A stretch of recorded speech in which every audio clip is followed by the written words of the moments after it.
And we are live now. I've been talking to myself. Hi, it's Jules of Intermix. Welcome to the Intermix Google Hangout Live. I'm one of your hosts, Jules. Um, Unfortunately, Simply D is currently not here. He will be joining us. He just kind of running late, stuck in traffic, saving the world, doing something. I'm not sure.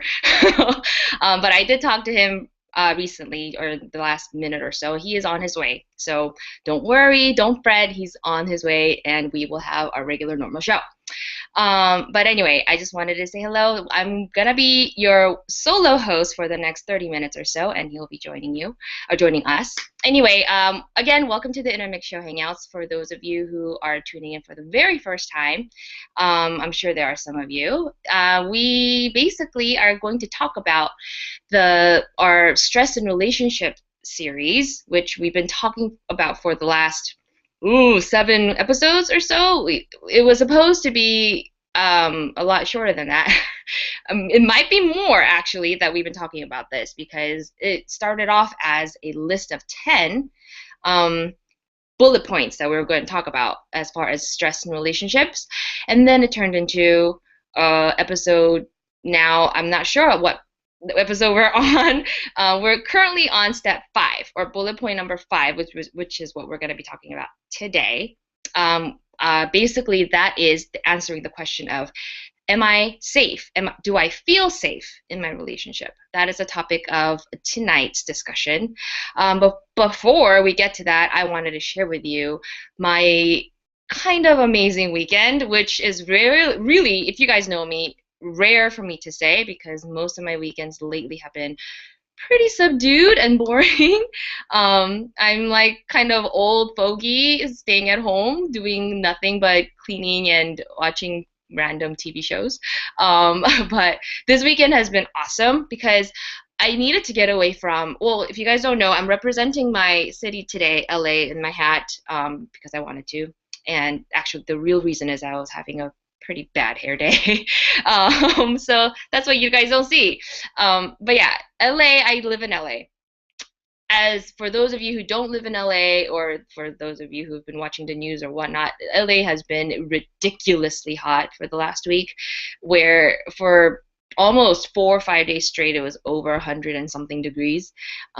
Basically, as soon as you step outside, it's like oven, literally an oven outside. So I wanted to get away for the weekends to some place a little bit more cool, not LA, not as congested, little bit of fresher air. So decided to go on a little trip, mini trip to Santa Barbara. And can I just tell you, it was such a refreshing literally a breath of fresh air, because literally it was fresh air as opposed to smog.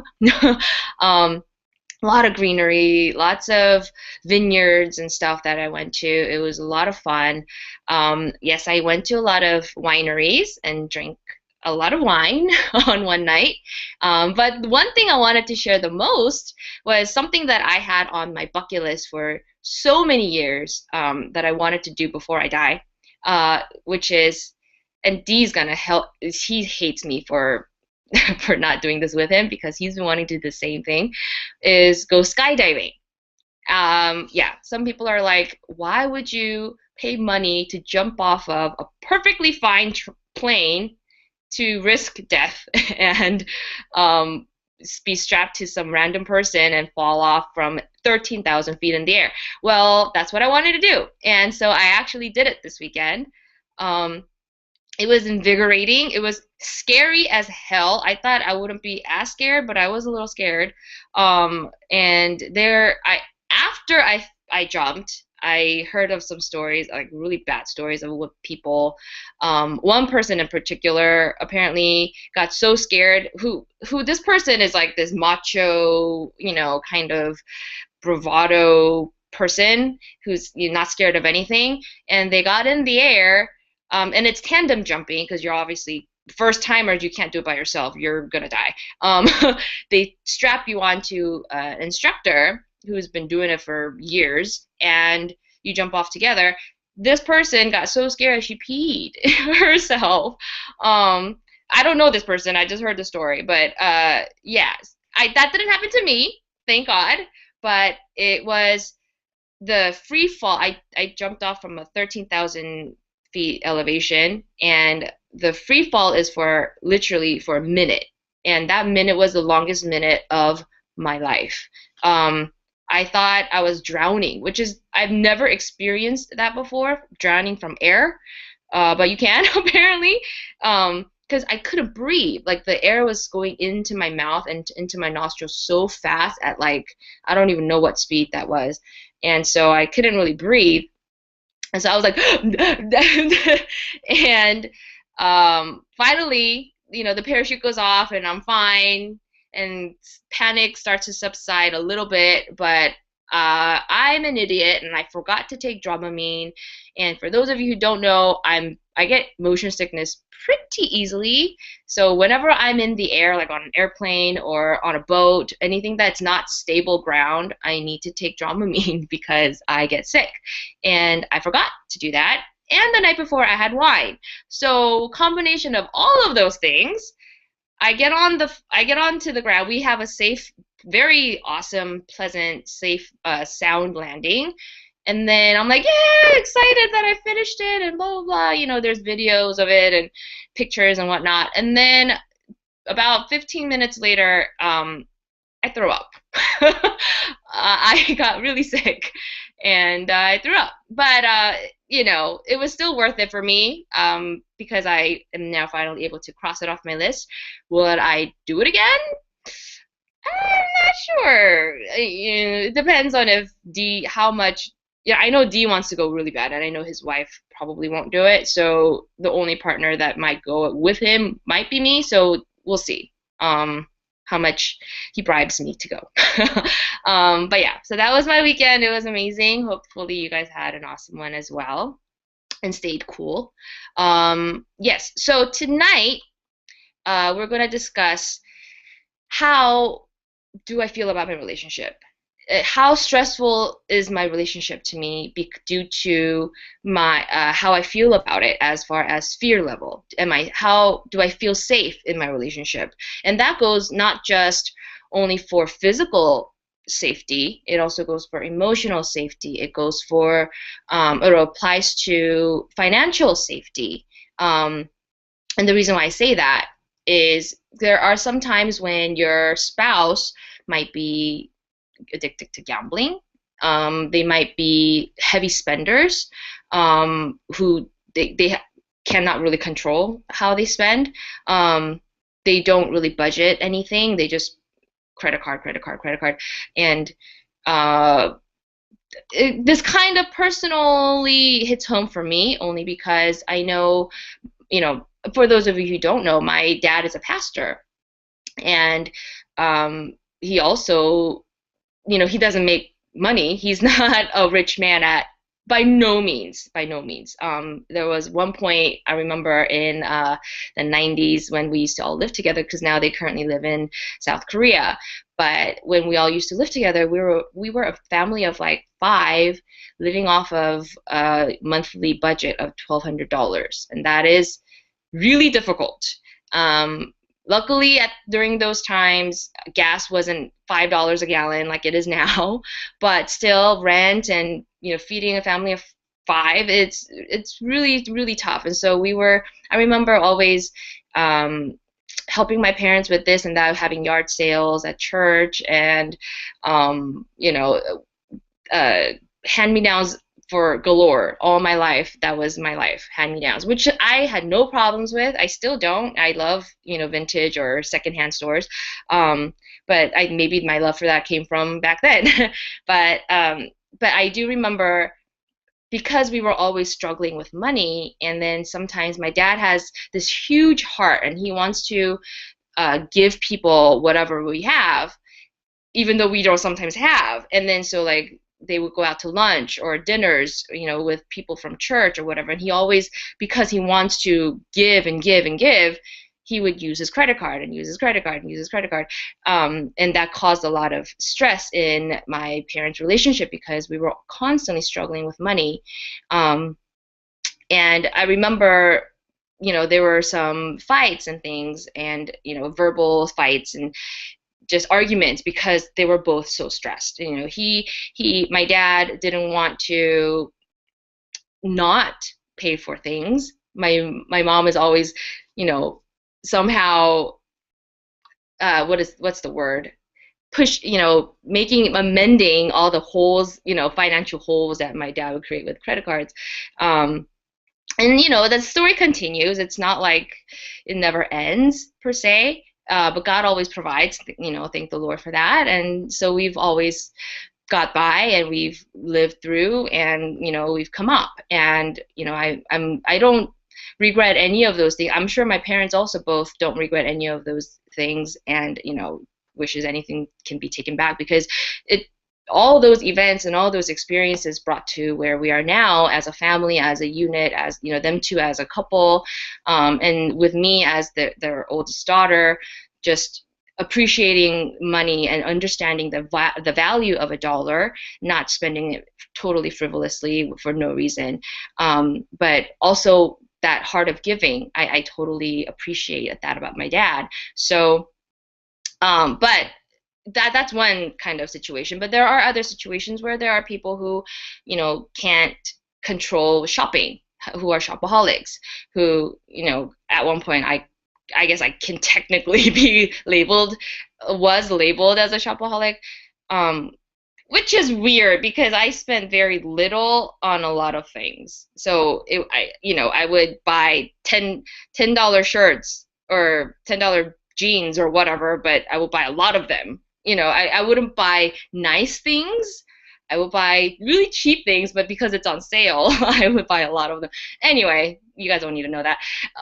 But I used to do that, and I was always struggling for money when I was in school, and it was ridiculous. But anyway, when you're in a relationship situation, like, when you're sharing an account with somebody else, with your significant other, when one person is, trying to keep it together and the other one's constantly spending, that's going to create a lot of stress. So, in that sense, and same thing with, like, if somebody's a gambling addict, one person is constantly trying to make do, and one person is, trying to win big, and, sometimes might be spending the family fortune or, savings and stuff like that, and that can cause stress.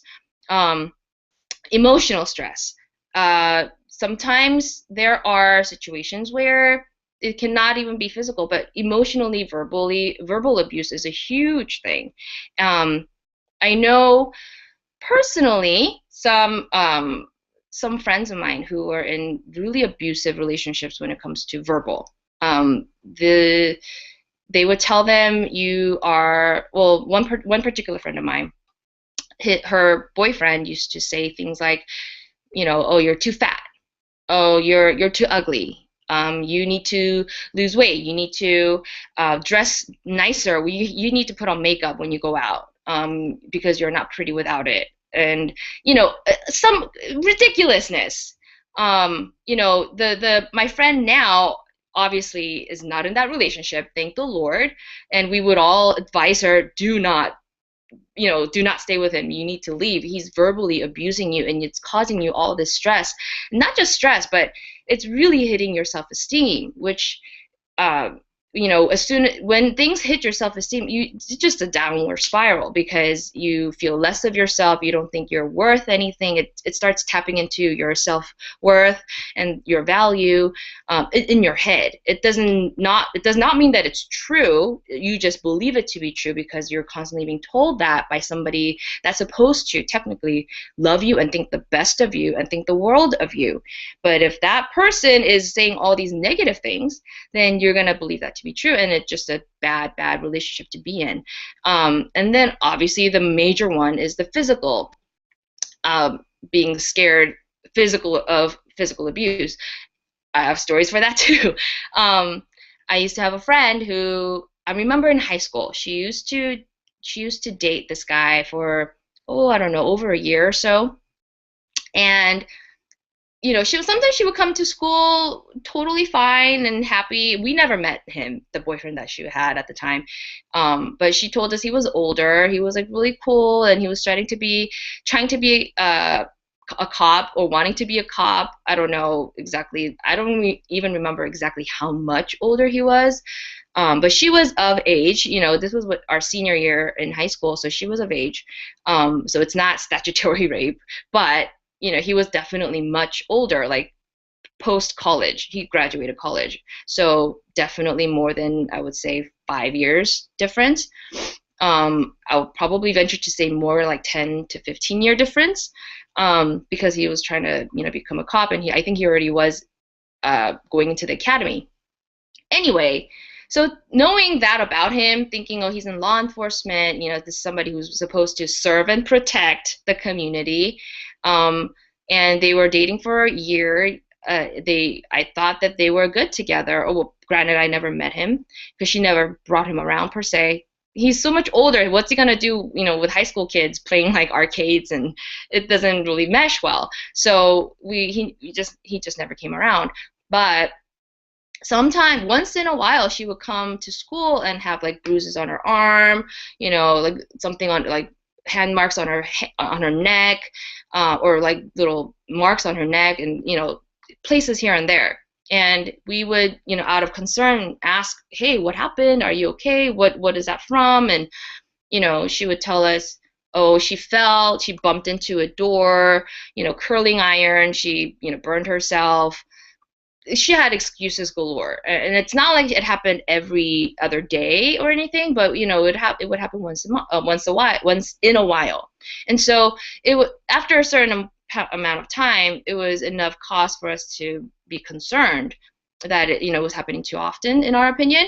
And it didn't really, sometimes the stories didn't really mesh well. So later, come to find out, it was that boyfriend of hers, the older boyfriend who was a cop, or trying to be. He was abusing her. I don't know if he actually ended up becoming a cop. I don't think he did. I don't think he made it through the academy and all the training and stuff. But he was physically abusing her, and so she was living in fear. And the same goes for my other friends, my other friend who was living in fear of the verbal abuse. Like every time, she would go on a date with the guy. She was always worried about, like, oh, do I look okay? Do I smell okay? Do I, am I up to his standards? And today, living in a relationship like that, I could only imagine, because I actually physically saw, the type of stress that my friends were going under or living under, because it's all over their face and their aura, and just how they interact with, with me, with other people, with themselves, how they stand, how they move, how they talk. It changed so drastically that it was really alarming and definitely not safe. A lot of times, my friend, it caused her to have an eating disorder because she thought she was, always obese in her head. And she eventually, I think at one point joined one of those Weight Watchers or Jenny Craig, one of those things, and lost a bunch of weight, to the point where, like, her hair was kind of thinning out. It was getting to a point where it was really bad. And then, I'm all about staying healthy, eat right, exercise right, all of those things. It's just prolonging life, being on that healthy level. But to the point where your hair is falling out and not eating, that means you're being really deprived of nutrition, and that's not healthy. And because of her fear of the things that were coming out of her boyfriend's mouth, she was putting her body at risk and her health at risk, and that is never okay. So, we definitely have all these things. I know personally of all these situations. I've seen it, experienced some of it. And in all of these situations, I would say the thing that lacked the most was communication, proper communication. It was always, one-sided, one person berating the other or not talking at all, nobody understanding where each other was coming from, not also not getting to the root problem of why some of these people are creating the abuse, creating that unsafe environment in the relationship. Sometimes they might have things that they need to work out. It's not necessarily the person, that they're bad people, period. They might have things that demons or issues that they're dealing with that they never dealt with, and it's just coming out in a really negative way and hurting other people around them. And the best thing for people in those situations is for them to get therapy, for them to get counseling. Also, for those people who are the abused, who are the abused in the relationship, they also need counseling, especially if you're in a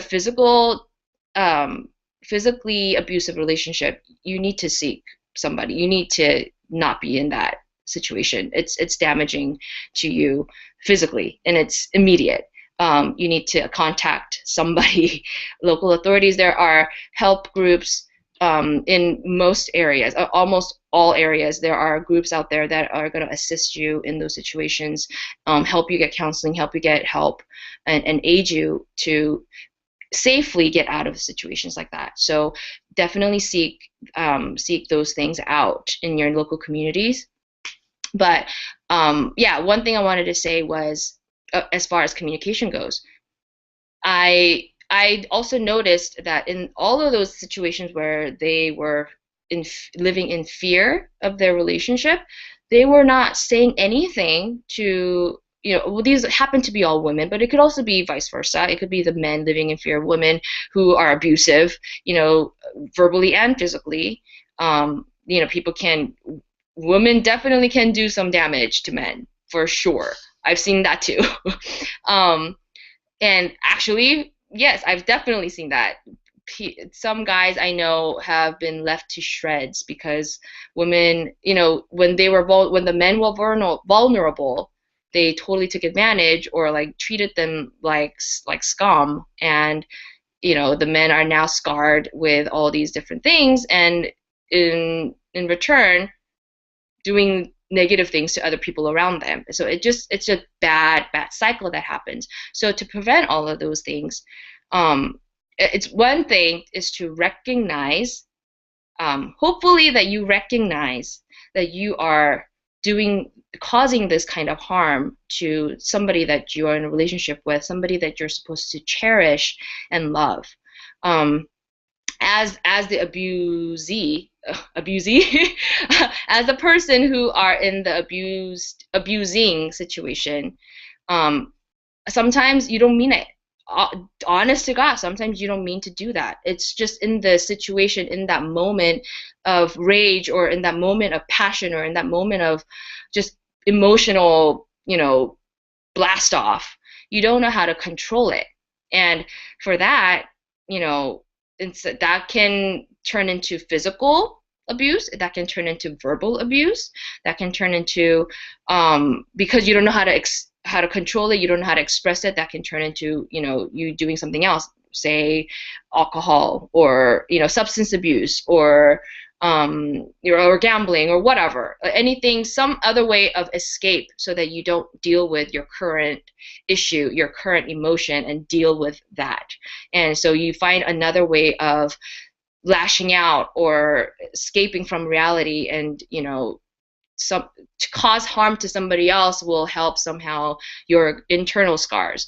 All of these things, it's not healthy for yourself nor for the person that you're in a relationship with. So the best way is seek counseling. There's nothing wrong with counseling. I think actually it is the best thing that can ever happen. One second.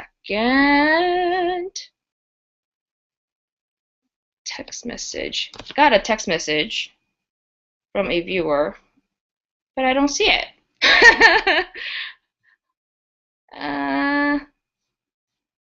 Okay, so I think D is now possibly might be here, but not here just yet. Anyway, so I forget where I was. Anyway, yeah, it's important to seek counseling. Sometimes I think personally, even now when I feel like I'm doing great, I still like to have counseling anyway, just so that I know I'm still on the right track. I've had counseling since I would say high school. First started off as a, college advisor. I got counseling. That's I guess technically a different kind of advising or counseling, but it started with that. And ever since then, I realized it's really helpful. It's really aided me a lot. It's assisted me a lot in dealing with certain things and how to adjust to certain things and how to think about certain ways and express myself in other ways. And then it turned when I got into college, it was college counselor in college talking. Actually, I went to a therapist, to be honest. There was a point where I was a full-time student. I was a full-time uh, worker. I was working full-time. Um, and I know that's kind of hard to imagine, but and then I was also the household bread earner only because my parents were away, to halfway around the world, and I was taking care of my siblings. And so I was basically full-time student, full-time employee, full-time mother, quote unquote, and full-time sister. So it was really difficult for me to struggle, to juggle all those hats at such a young age when I didn't even fully understand my capabilities, my worth, my value, what I was supposed to do, my vision, all of that, and being very lost at some point. And I started to have panic attacks, anxiety attacks. There were moments where I would literally just crawl up in a corner in the bathroom and start crying for no reason. Um, or sometimes just want to watch a really sad movie just so that it'll help me cry. These are all reasons because of the fact that I didn't know how to express. I didn't talk about my anxiety or my, what I felt was deficient or whatever to anyone. And having that therapist help me was, hold on, I didn't get. D is saying he sent me something I didn't get. Mm. Sorry, D, I didn't get anything if you're listening. Um, anyway, so yeah, it really helped me a lot. Um, and then even afterwards, I continued to get counseling, and I still do now. I think it's really important that I not only feel safe within myself, I feel safe that I'm doing the right thing. And sometimes when you're just like relationships, when you're in it, it's sometimes really hard to decipher. Like for myself, like sometimes it's really just hard for me to see clearly the things around me because I'm in it. But that's why I have good counsel. I have good, not only counselors, but my inner circle of friends and family members who I trust with everything. They, sometimes give me the outside perspective, who know me really well, that can also help me figure stuff out. Because when there are too many things going on, I don't know how to prioritize and make sense of it or think clearly, and get not emotionally involved with certain things. So counseling, therapy, I completely 100% recommend and believe in it so much, so full-heartedly. Also life coaching, which is something that Simply D, by the way, Simply D is amazing at. He is really good at talking you through, coaching you through making right choices for you, not just quote unquote right choices, but right choices for your situation, for your individual um, experiences, and the way things are in your current situation, not just some blanket whatever statement. And so, life coaching is really good. But for those of you who are the abused in a relationship, who feel abused, like my husband is always yelling at me for not doing dishes. um, I don't know. My boyfriend is constantly saying I'm not good enough. Blah blah blah. Maybe you should. I don't know. I'm sure you don't just sit there and take it. Some might do that because it's just easier to do that than to confront. But in I think it's really important that the couple uh, that are in the relationship needs to speak to each other and speak the same language, learn to speak the same language and listen to the other person.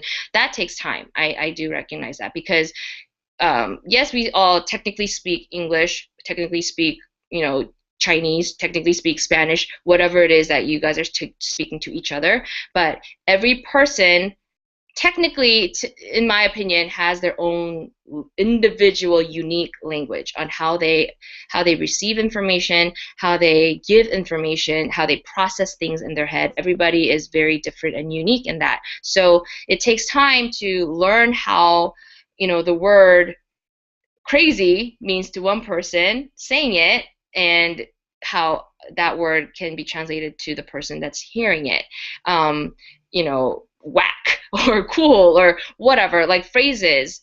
You might mean it one way, the other person might take it a whole different way. And so in that sense, I feel like people have very different, individual, unique language. So sometimes situations might be caused because, or might be flared up because people don't know how to communicate properly to each other, or not properly is maybe not the right word, but communicate correctly to the individual person that they're dealing with. So like, for instance, if I had a boyfriend or my husband, and I did not know that he doesn't like the word, or I don't know, if he doesn't like spaghetti, and I made spaghetti for dinner, and he has some horrid, traumatic experience with spaghetti because it came out of his nose one time and almost choked. I don't know. But like, I now know in the future, do not make him spaghetti because it's gonna cause issues. So in that sense, same thing with words, same thing with behavior, certain things that cause triggers for the other person. I think that only comes in time, and that only comes by talking to each other, speaking and communicating, not just with words, but also with action and with body language, and learning and to read one another, learning to adapt to one another, and don't expect necessarily for that to happen overnight, because it's not gonna happen. And yeah, so I feel communication is the most important in these situations. Now let me see if I got this text message that Dee is telling me about. Nope, did not. But yeah, he should be coming in soon. There's another thing. So there's a point about finding solutions. If you are communicating and you're basically, one person is speaking in oranges and the other person is speaking in apples, it's not gonna happen. Like, you guys don't know, there's no solution to be had, because you're constantly, I've experienced this personally, is where one person, actually both people, constantly want to one up each other. And they are, in a weird way, they might be speaking the same language, but it's a different, it's too loud. Let's put it that way. You're basically shouting at each other, because you're constantly wanting to win, as opposed to trying to figure out a solution. So that becomes abusive and stressful on both sides, because instead of trying to adapt and to understand and to actually communicate, where one's listening and the other one is speaking, and figuring stuff out, you're just like wow wow wow wow wow, shouting at each other because you want to win. I want to win. I want to win. And you did this, I did this, but you did this, and there's never a solution when it comes to that kind of argument. And I've experienced this personally, sometimes with friends, sometimes in past relationships, and sometimes with my siblings. It doesn't only happen in romantic relationships. This happens all across the board. And if that continuously happens, there is, after a certain point of time, you might just brush it under the carpet and pretend it didn't happen and just move on. but it's gonna keep coming up and gonna keep coming up, and every time it comes back up, it's gonna be at a more escalated and higher level. And with some people, you might bring up past stuff and say, well, all the other times, remember this time when you did this, and you remember this time, blah blah blah, and that never ever works for the better. So the constantly speaking, and not just talking, but communicating and figuring out solutions while you guys are going through discrepancies or problems and issues, that which obviously happen in all relationships. It's gonna happen. There's no perfect, spot-free, beautiful relationship with never a single argument. That does not happen, because we're human and we have emotions and we have internal issues and external issues. It's never like that, other than when you're in heaven. So you're gonna go through some things, but it's really important that you both talk about it instead of just holding it in, and letting it layer and layer on top of each other until it explodes into something really nasty. I've seen that too. I used to be that person. I'm very much like my mother. I've seen my mother do that, and I've learned that, and so it never worked out. But what's funny is my dad is complete opposite. My sister also the complete opposite. They're like firecrackers, and so once they're mad, they're boom, mad, and then they let it all out. The volcano explodes, and then it subsides and cools down and becomes hard rock. With myself and my mom, well, my mom in particular, we're like tiramisu. We're like layers and layers and layers upon layers of emotions and things built up until, I guess, you layer something long enough and it's gonna start tilting and it's gonna fall down. I guess that's the best way I can describe it. My mother is kind of that way. I used to be a lot like that until I've somehow fused both my mother and my dad's explosion levels, expression levels together. I layer up to a certain point and then I explode. But I started to work on that, because if I start to explode too much on people, then it never becomes productive. I've learned that hard way. So instead of letting things add up and instead of blowing up, I'm still learning now. It's not like it's, oh, I've totally, I got this. It's not like that. I have to continually remind myself to not explode. And patience is something that God is really, really working on me with in multiple areas of my life, and which is so sucky in a way, because it's something that I did ask, I did ask God for, and He answers all prayers, and so there you go. Be careful what you ask for. But I have mentioned many times on the past shows before that Simply D is like, I envy his level of patience, because he's probably one of the most patient people I've ever met in my entire life. And ever since I've said that, those words came out my mouth, God has been giving me opportunities to test my patience. So be careful what you ask for. But I do love it, I have to say, because it is improving me as a person, and it's improving me in all of my relationships, and also helping me understand people better, and not be so, how do you say, self-righteous. I think if God didn't give me all these situations and experiences and so on and so forth, I would probably be a really self-righteous bee. I could be. I really could be. But I think through all the things that God put me through, He did that on purpose. He knows what He's doing, so that I will stay humble and stay grounded and be more understanding, and try to be always living in the other person's shoe, so that I can understand. And that's a skill set that I have built, and I continuously try to build. But anyway, yeah, so D, most patient man on earth. I give him an award every year for being the most patient man on earth. You have to be, kind of, to work with me. So there you go. Anyway, uh, as far as no, as far as communication goes, I also had an issue with communication. I think I would talk about my relationship with my mom. I say that all the time because it's something that I live with every day, and I mean every day.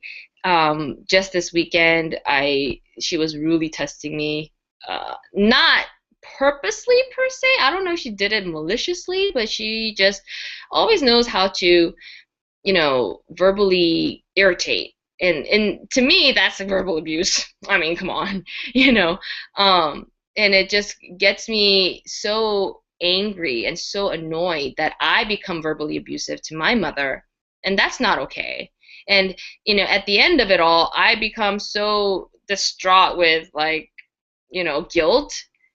Um, but that's later on in hindsight. At the moment, I'm just like, why are you being so crazy and annoying? Um, but yeah, but that's my relationship with my mom. I've talked about it many times on this show. I'm working on it, you guys. Pray for me. Um, anyway, so yeah. So do you feel safe in your relationship? And if you don't, there has to be ways to fix that. There has to be ways to mend that. If you see no way, if you see no option that this is not going to work, I am constantly living in fear.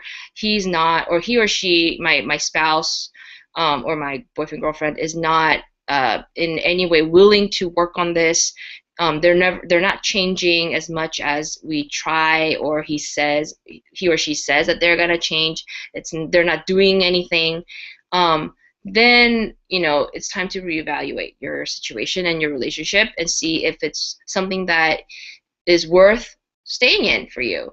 If it's bringing you joy, if it's bringing you peace, if it's because that's what relationships are supposed to do, is to uplift you, to to share this loving bond with somebody else. And you spend a whole lifetime with this person, and if you feel unsafe the entire lifetime, that is no way to live. And if there's something that can be helped, if there's something that can be fixed, then definitely work on that. I like with my mother. I keep bringing that example up because that's something very fresh in my mind. It just happened yesterday. But I love her. I do love her, and it's something that can be fixed. It can be fixed on my end and how I receive, and it also can be fixed on her end and how she receives and gives information. And we've definitely made improvements since several years ago. But it's a continuous thing. Now, do I necessarily live in fear of my mother? No. There was a point. I remember I used to have this job, and I lived in fear of this job. One particular person, my supervisor for this job, and every time the phone rang, I would literally have a panic attack because I'm always like, what did I do wrong now? Because the only time that this person would call me was if I did something wrong and for her to yell at me. and and there were nights when I would wake up and have nightmares, and I would literally kind of have like hot flashes. Hi Dee. What's cracking? What's cracking? I'm talking about my fear of one particular relationship that I used to have with a coworker. But yeah, and living in constant fear like that was not okay. I literally had panic attacks sometimes while driving. Sometimes, I couldn't sleep. I had bad dreams. And it came to a point where I had to let this person know. And because I can't live like that, I can't constantly go to work or even in my home, fear the phone ring because of this person yelling at me. It just made no sense. And I had to, A, build confidence in myself to talk to them, to face them about it. And if, Uh-huh. why are you laughing? No, I'm sorry. So So you guys have been writing questions into the show, and I've been getting the notifications of every question that you guys have been writing in, and I don't get them. it is funny. It is so funny. Why? I said, okay. So a few of you wrote questions in on, we're saying that, like, okay, so every time we put a show up, there's this thing that goes out and it says that the show is available. Are you going to be watching the show? Because it goes out and people respond yes, no, maybe, right, to watch the show. But then in that same list, there are people who've put some people actually write comments in that little section or whatever, right? But I'm on my way home from the event, and so I can get on the air and all that, and all I keep hearing is this beep beep beep beep. And I told my wife, I said, these are all the things you guys don't hear when we're on the show live, like people are like, how many, you guys don't always get questions in, and blah blah. Yes, we do. And my phone would not stop beeping because it's usually in my ears or something. And she was like, wow. So I was reading her some of the comments that you guys sent in, and she was like, wow. She laughed so hard. So I did want to acknowledge that we do see some of you guys' questions, and so we're going to address those a little later in the show. But I have been watching the show, so I can understand why you guys are asking certain questions. So, because I would have been totally lost if I had not been. So I'm like, what is this? I'm doing anything. I ain't answering your question. I don't even know what you're talking about. But anyway, good to be here, and you guys are funny. So I don't know why I'm not getting your text message. I have a weird thing that says couldn't download. I don't know. Yeah. Well, let me just say that I was listening to parts of what you guys were talking about, and I was reading some of the comments, and it is important that when you are trying to figure out if you're safe in your relationship, usually it's not a conscious thought at first. And that's something that's really important to understand. Like, you can't sit there and say, ooh, do I feel safe today? Do I feel safe today? The kind of safe we're talking about is the kind of safe that kind of sneaks up on you, because at first you're caught up in the whole everything is perfect, I'm in the relationship of my dreams. Because that's where we are. Because if we don't knowingly all the time, there's not a very large percentage of us who say, this could kill me. I'm going for that. Like that's not what we normally go for. It's usually one that kind of sneaks up on you, and you realize that there are things that you cannot deal with because it makes you uneasy, and you're trying to figure out why you feel uneasy. This is the kind of safety that we're talking about, and at times you get to the point to where you say, I don't feel safe, and I don't know why. I don't know why I have so much tension and so much stress on me when I think about my relationship. And so, like Jules was saying, it can be, somebody's verbally abusive, or somebody is physically abusive, or someone is just manipulative, and that's a different kind of abuse. That's just straight up mental abuse. They're just, causing you to feel all kinds of ways that can lead to a lot of things that Jules talked about. But one of the questions that I saw was basically pertaining to the whole idea of, how do I know if I'm in a safe relationship? Because I don't always feel comfortable, but at the same time, I do feel like something's not right, but not right enough. I had to read that a few times. Not right enough to make me say I don't feel safe. So that's why I was saying it'll sneak up on you. These are the kind of things where something is just not right, and like Joel said, sometimes somebody is not good with money. Or some people, just to give you an idea, this is a very personal thing, because some people don't feel safe when like the man is not the primary breadwinner. Okay, because they've been taught that the man is supposed to be the primary breadwinner in every situation, and if they're not, so the man can feel uncomfortable or the woman can feel uncomfortable. But then I know relationships where it's the exact where that's not the case. They feel uncomfortable because the man is a primary breadwinner. And so I know women who say, I'd rather that I be the breadwinner and my husband be the person taking care of the house, or stuff like that. I mean, my wife is like that. She straight up told me, look, how about you stay home with the kids and stuff, and I will just make money. But she knows she knows her strengths and she knows her weaknesses when it comes down to certain things. Well, that would make somebody who was not confident in who they are as a person feel very uncomfortable. They just get very, they don't feel safe in the relationship. But the one that's most people are talking about today, especially with what I'm reading right now, one of the things that everybody's talking about is, so I lost my job and she treats me like I don't matter, or I never was a good man. Um, so how do I deal with that? Because I don't feel like I'm supported or cared for in this relationship. Should I leave the relationship? Mm. You know, and that's why when I came in, I said, really, y'all couldn't come in with a nice little one first, like, hey, so it's blue outside, you know, or nothing. Y'all came in with, so this is how I'm feeling, and I don't know if I should stay or go. And well, when someone is like, usually when people lash out, it's because they are uncomfortable. It's because they had an expectation of what a relationship was supposed to be. They just never told you, right? And so when things happen in the relationship that they're unprepared for, they will often lash out. And then the question is, do they know how to come back from the lashing out, or are they going to stay in that place for long periods of time? Um, a lot of people, some will come back and say, you know what, I'm sorry, I overreacted, all that kind of stuff. Some people just stay in that state of mind and they constantly beat you down because they feel like you're no longer living up to the expectation they had for you in in the joint relationship. So really only you can weigh out whether or not this has been a progressively getting worse thing, or if this is something where where it might just be the shock of the situation. Um, I've said it before on the show how my wife and I weren't always able to communicate effective. Well, we could communicate, we just didn't do it in a healthy way.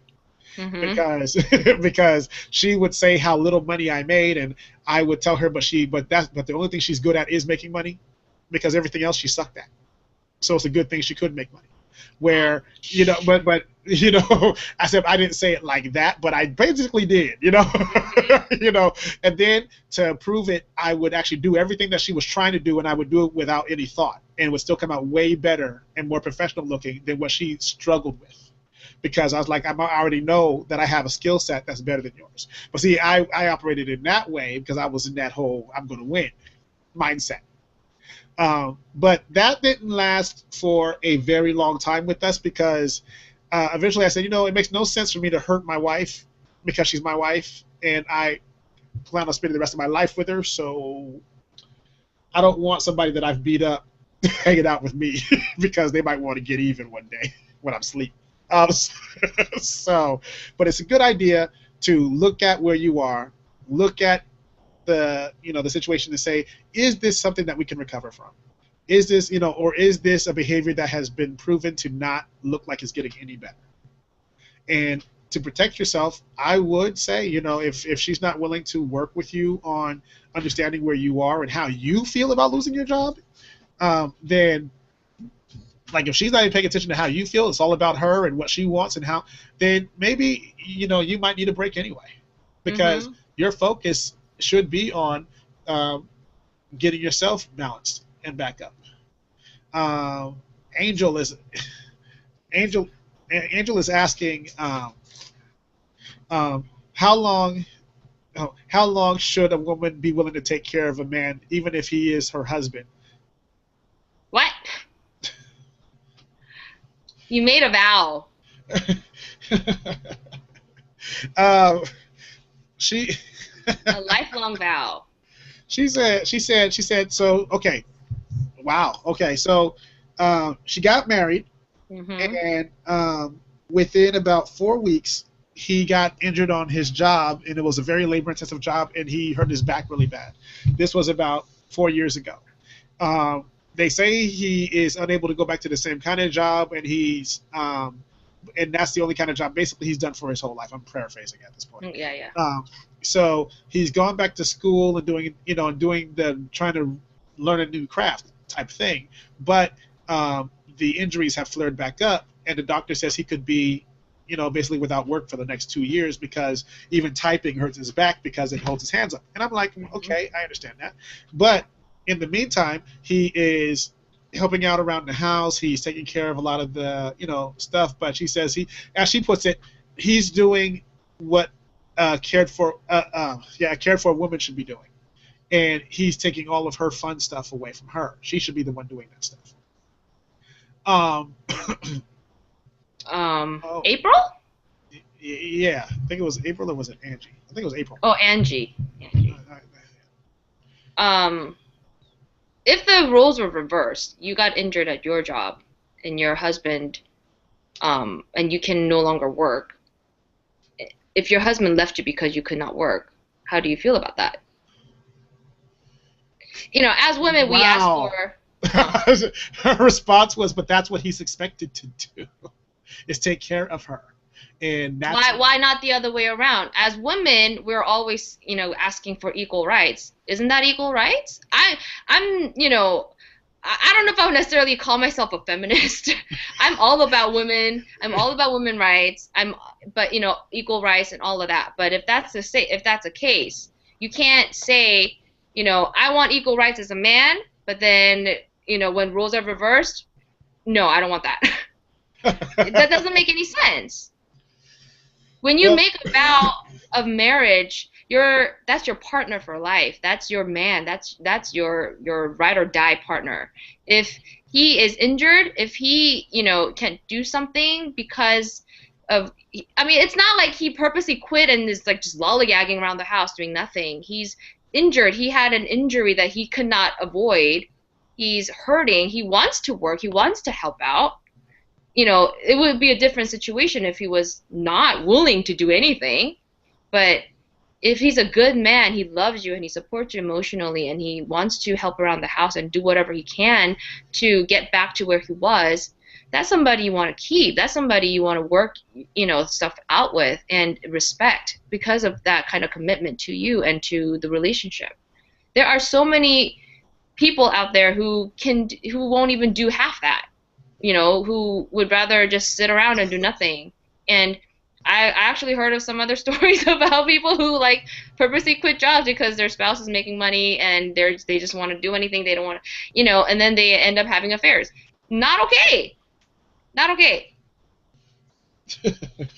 Angie said that she understands that, you know, it's not a, you know, it's not right and all that, but she's saying, but she's only 31 years old and she feels like she's already living like she's married to a senior and she wants to enjoy being young.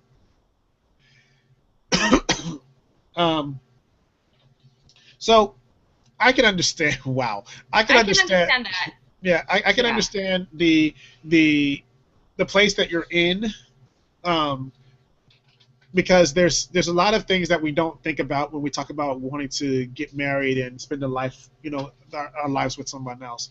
Um, I actually thought about these things before I got married, but I'm insane, so don't compare yourself to me. But I thought about all these things because growing up, I'd seen situations where people got married and literally 3 days later, the person lost their leg. You know, somebody lost their leg and the woman was taking care of them, you know, and because there was a lot of damage because they got hit by a car. So it was a leg, it was a few other things, and, you know, it was just, I mean, can you imagine? After the honeymoon, basically, he may not have been able to function Mhm. in that way anymore either. So, but she said, when I stood up there and said that I will love this person till death do us part, she said the car didn't take him, so he's mine. You Mhm. know, and she said, yeah, there are times when she's angry and she's disappointed because she had a different picture of the way her life was going to go.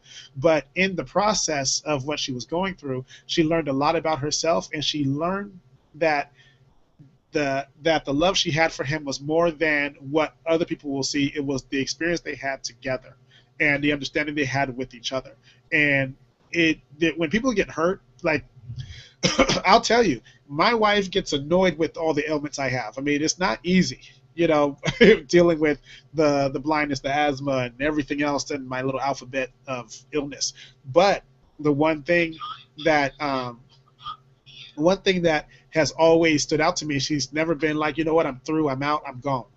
She's always been, how can I help? Do I need to go to a diabetes class with you? What can I do? And I know that it's stressful for her, but at the same time, she recognizes that it's stressful for me as well because she's going through it with me. And you ask any man who loves to work who's been injured, they will tell you they feel terrible because Mhm. that was their whole identity. Ask any cop who's been injured. They they are in need of such support because they don't know who they are without having that badge and that gun on them. So it can be a lot to go through. And I know that you're going through a lot, Angie, but you also have to think about how he's dealing with the fact that he's not able to do the thing he loves to do. And in that place, you guys might get to a place to where you understand each other even better, and you find a way to communicate. Because I understand the wanting to stay young and feel young because your friends are off doing whatever, but your friends are not necessarily, they're not living your life, and you have to do, and it's important for you to do the best with what you have and learn to look at the upside of all the situations you end up in. They're not always going to be easy, but those never guaranteed to be easy. Disney didn't even make it easy. You know what I'm saying? The reason they lived happily ever after is because they had to struggle for so doggone hard, and that in only an hour and a half they struggled so much in whatever movie you watch. You don't want to go through half the story. So trust, just work it out, understand each other, and that you both are hurting, and it'll make it a little easier to communicate. And because he's already showing he wants to do something, and that's more, like Jules said, that's more than a lot of people are even willing to do. So, um, but yes, I feel like dealing with Jules. I feel like I'm dealing with old people too. So, Yes, I know. I'm sorry. um, But, this reminds me of a friend of mine who kind of had the same story. Granted, he wasn't injured. He just didn't have a job for over a year, and maybe two. But the reason why was not because he just didn't want to work and just quit and was playing around. It was because he was constantly supporting her. So after they got married, moved around, blah blah blah, here and there, different states, different cities. He was never. He gave up basically his career. Granted, he didn't really know what he wanted to do too. So but if he were at a certain location, he could have easily gotten a job through connections. right. But he left all of that so that he could support her wherever she was at. And after they got settled in one location, he just couldn't find a job for a year and something, and she started to no longer find him as a man, look at him as a man, think that she almost thought about leaving him because. And I was the reason, sorry Angie if I sounded a little angry or whatever, but it just brought me the same feelings as when I spoke to this really good friend of mine. I was mad at her because I was like, how can you even go there and think about leaving somebody who's been supporting you for all these years, through all your schooling, through all the moves, whenever you found, your job that you wanted, he went there with you, and now you're getting mad at him because he couldn't find a job in the place that you ended up at? Like, that's ridiculous. And, and it just made me so upset at my friend for even, granted, I understand to a certain degree of how she might feel because, the personality that she likes to compare, and, other people have this and they're doing this and, going on all this, and I feel like I'm, doing everything and he's not trying or whatever the situation was. But but it's in that sense, she made those not so real ideologies become her reality, and that just skewed her sense of her vision and her idea of everything that she at one point loved about him. And and that I needed to snap her out of it, slap her around, basically, and get her out of that mentality, because that's really dangerous, B, untrue, and C, it would make her be more she would so regret if she had divorced him. She would totally regret that, because now, after struggling through just a little bit, just giving up her idealistic view on what marriage is supposed to be, what their marriage was supposed to be, just a little bit, and is supporting him through that rough patch. He now has a great job. He's licensed, blah, blah, blah, blah, blah, and they live in, they're living very happily. Actually, now she has no job. So situation's reversed, and he's supporting her. you know. So it's and now they're, they couldn't be any happier, and I hope that you see from his side, like what Dee said, see from his view, his shoes, how much he wants to support you, and if the situation were reversed, how would you feel? Because that's the only way. You guys are one. You and him, you guys are now fused into one unit entity. Um, to completely disregard that, it's not fair. It's it's just not healthy. So I hope the best for you guys. And yeah. So we have a couple things happening here. We have we have a team of therapists who have submitted some questions that they want to know if we'll answer tonight, and then we have Kevin Dunbar asked a question regarding. So you're with somebody.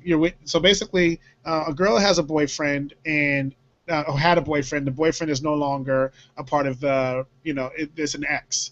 But now she has a new boyfriend, but she's still maintaining communication with the old boyfriend.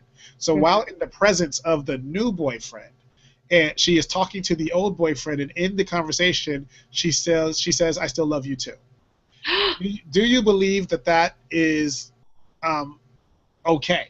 Because she's still with the new boyfriend, but she's acknowledging her love for the other person that she used to be with.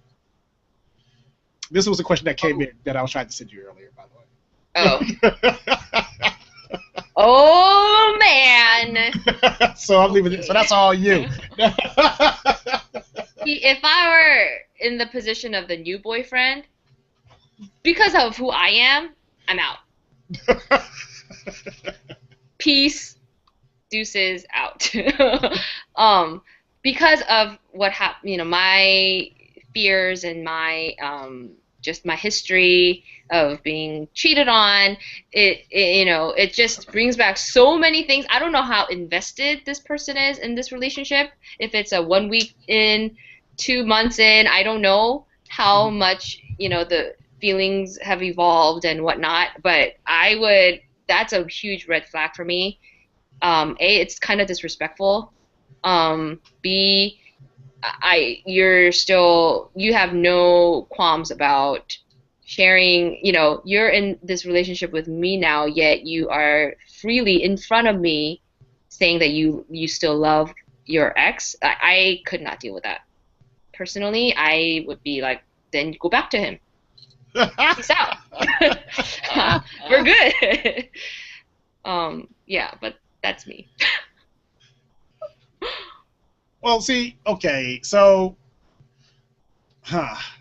because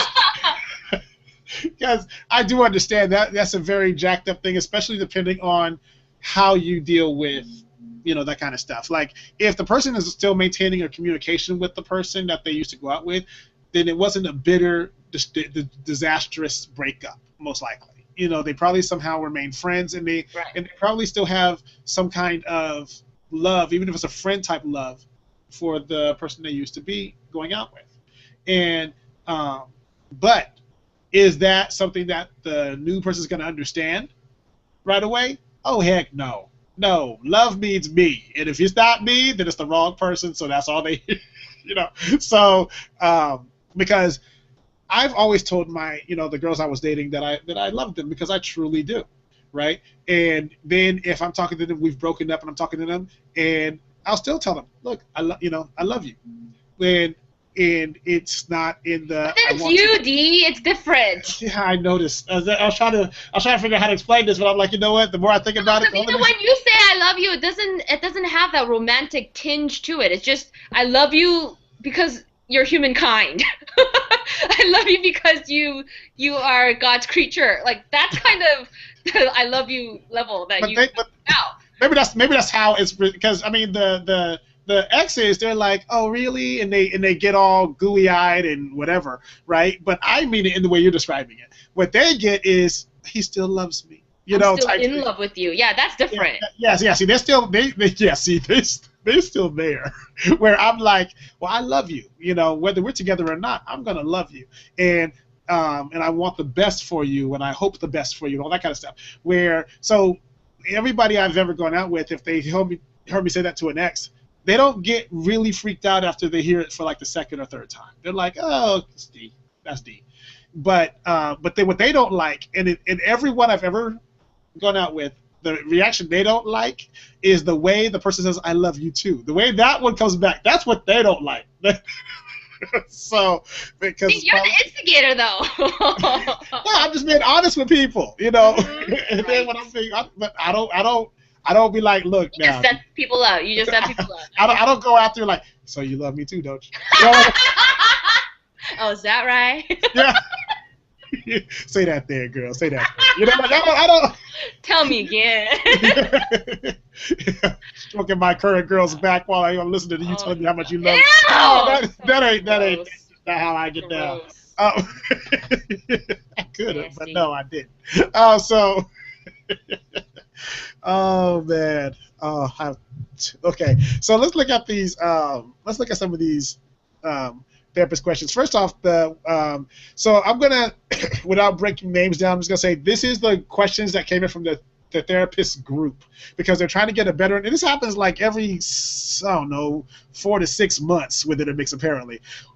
They're trying to get an understanding of how we quantify our relationships, our individual, how we see each other, and how we deal with the relationships going on around us. So so for you guys here on Google Plus, this is the first time you guys have really seen what's happening to what normally happens to us happened to us on our old show, where people would sit there and try to pick us apart for like an hour.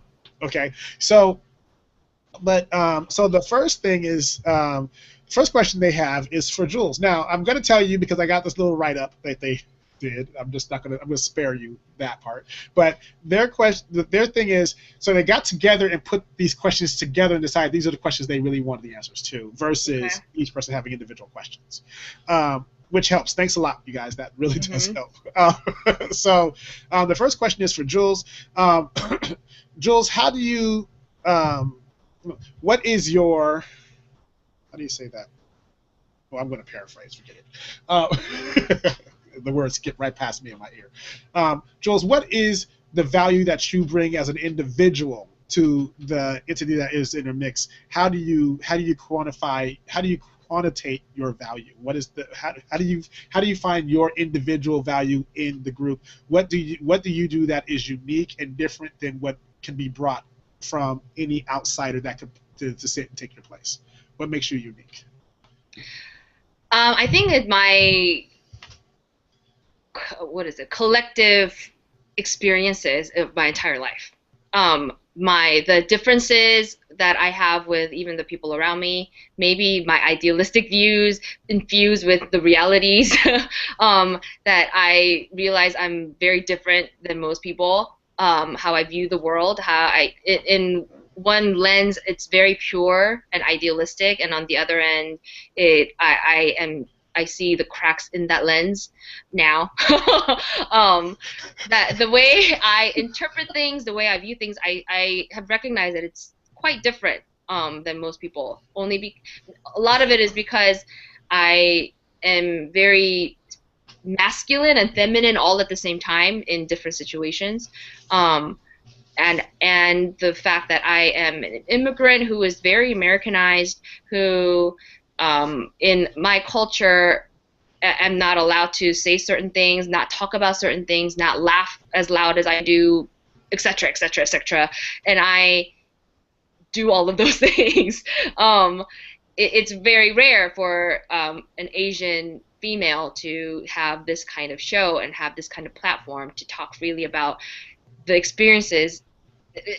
My experiences alone are very unique, in my opinion, and infused all that with given a platform to speak and being able to, I think is it's an honor, and B, it's a big accomplishment for Asian women, and I think it's very rare. And so all of those things combined, and my experiences in so far with radio, with Intermix, everything that we've come across and conquered and overcome, all of those collectively makes me a big, 50% of Intermix. And if this was a completely brand new group that formed by some label or whatever, then yeah, I could be replaceable. But because it's not, it's something that was organically grown from 8 whatever plus years ago. So this is something that has been in the works for so long, and Dee and I have gone through so much of crap and good things and accomplishments and just so many experiences and people, and it just, there's no way to replace either of us, because at this point we've come so far and become so fused and infused to each other's lives that it'll be really difficult to have the loss of one or the other. And I bring the knife to the table. I cut through crap. Dee is more like I've got to remember that one. She brings the knife to the I do. Oh, He's like the spoon that is like, he scoops things really nicely and softly and gently, and I'm like, here you go. That's your piece. Take it. Yeah. You get what you get. Yeah. Smooth out the edges.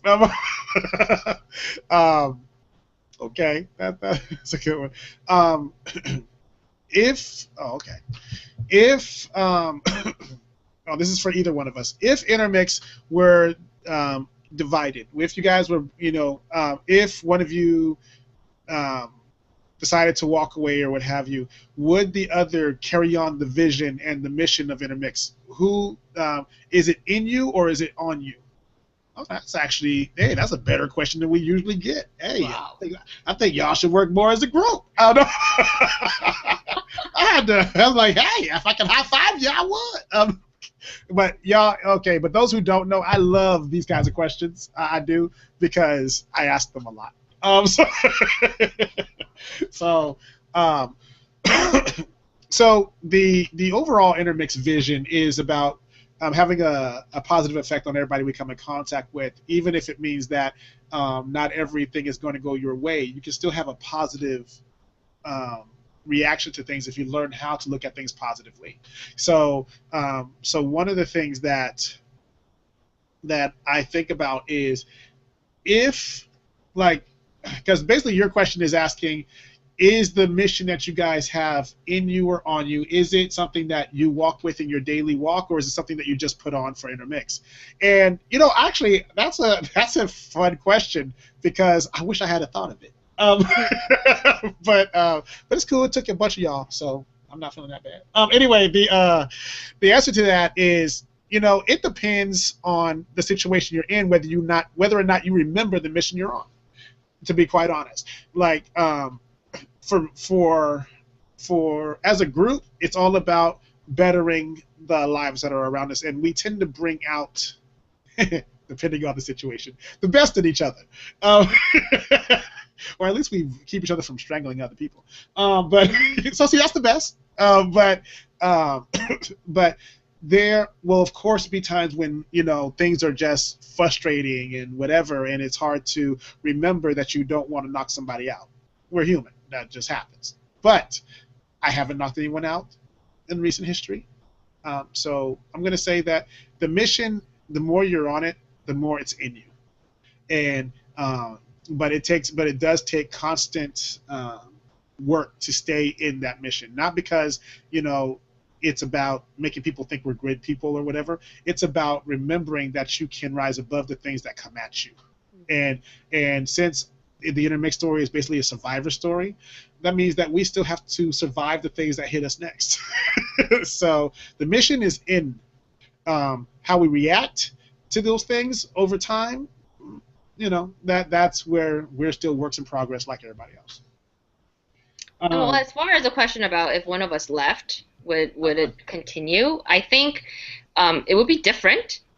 I mean, before we became a group, we were solo.